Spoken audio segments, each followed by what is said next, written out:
What's the day, people? It's your boy Nigel Byam, and this is another episode of Insight TV. We are here with, I knew him before artists, this was before the whole artist life and the artist vibes. I knew him as a pan man, right? Pan man. But we are here with the one and only.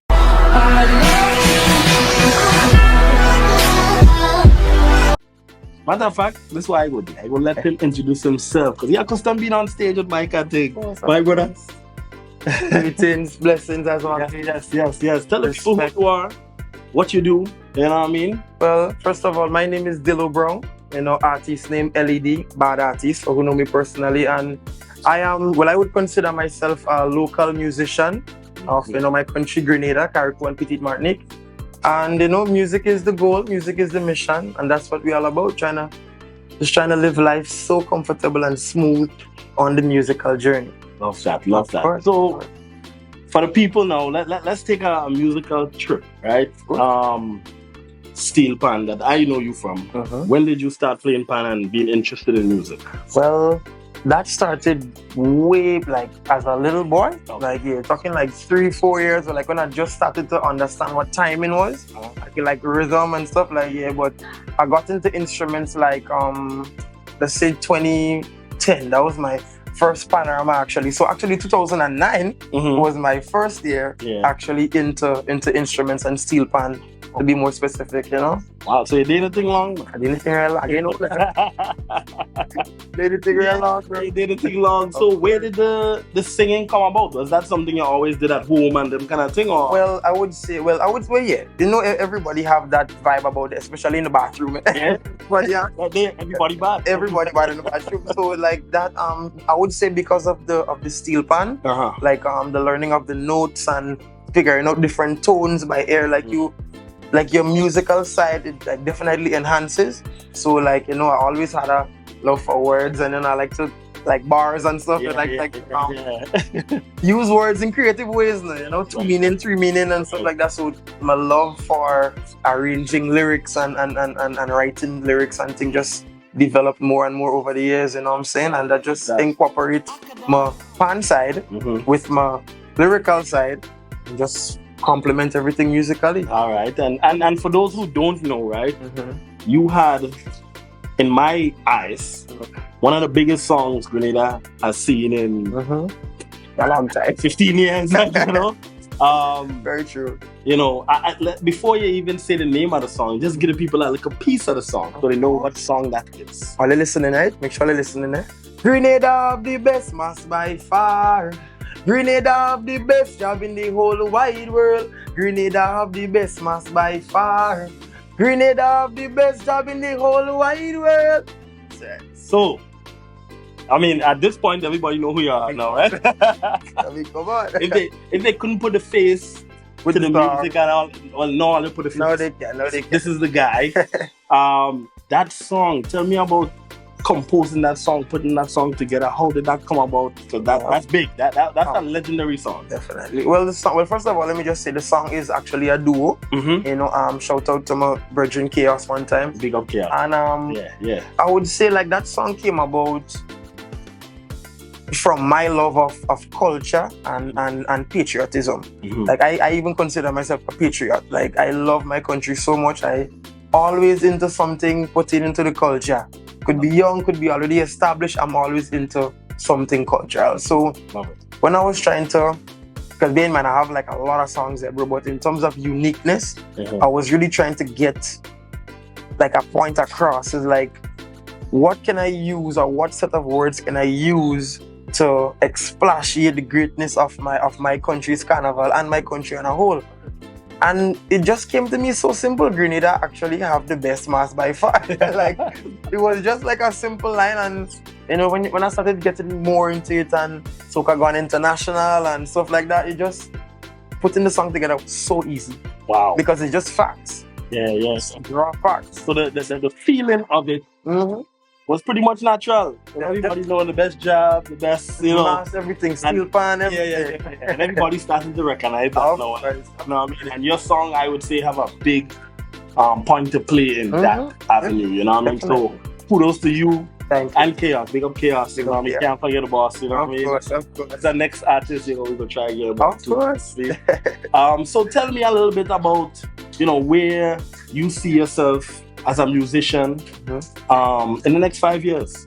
In the next 5 years, I definitely see myself a bit more established in terms of having more recognized music. It's one thing to put out music, but having recognized music is another thing. And I agree. in terms of the steel pan, well, the instruments, I look to better myself in terms of how I read music, like the music sheet, and how I play, you know, and just developing my skills and, you know, stuff like that, man, in the next 5 years. But I just shot some. Nice shot, though. I ain't even hit a big goal yet.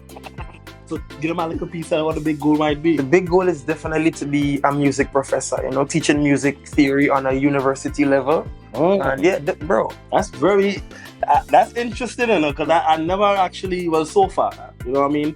On Inside here, we haven't heard an individual speak about being able to teach music. Wait, so where does that little passion come from? But that comes from kind of knowing what you're about, you know, respect to everybody and their field. You know, the longer you stay in your specific field, you get better and better and better.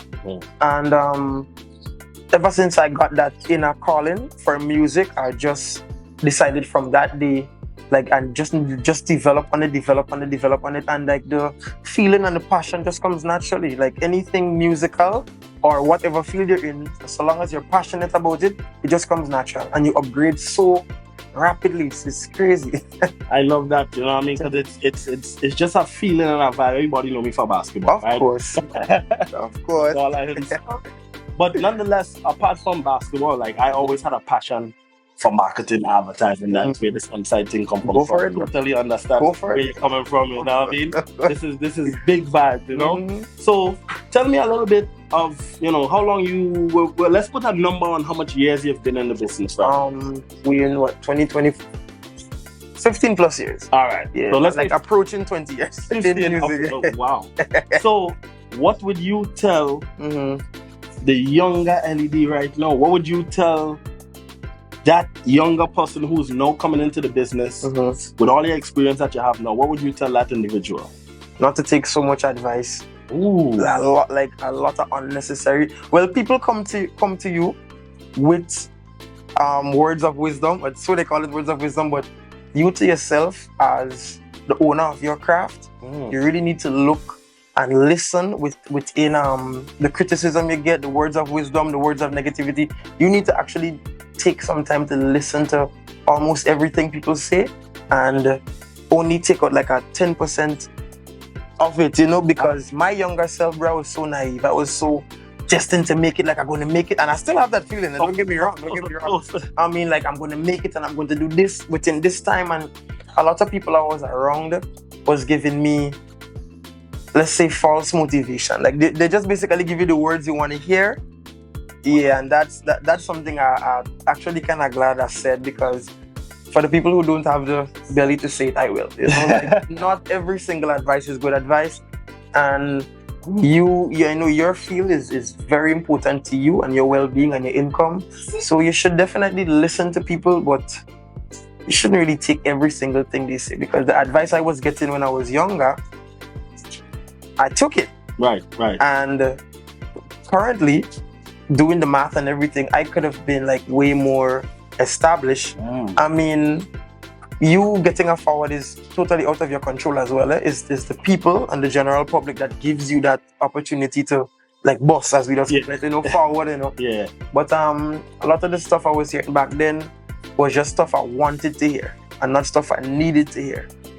You know, so that's an interesting point. I mean, like you said, a lot of individuals are not ability to say that kind of thing, right? Gotta say it, bro. Like, let's be real. Every single person that comes to you with some kind of advice, oh, you sound good, you sound what? Yeah.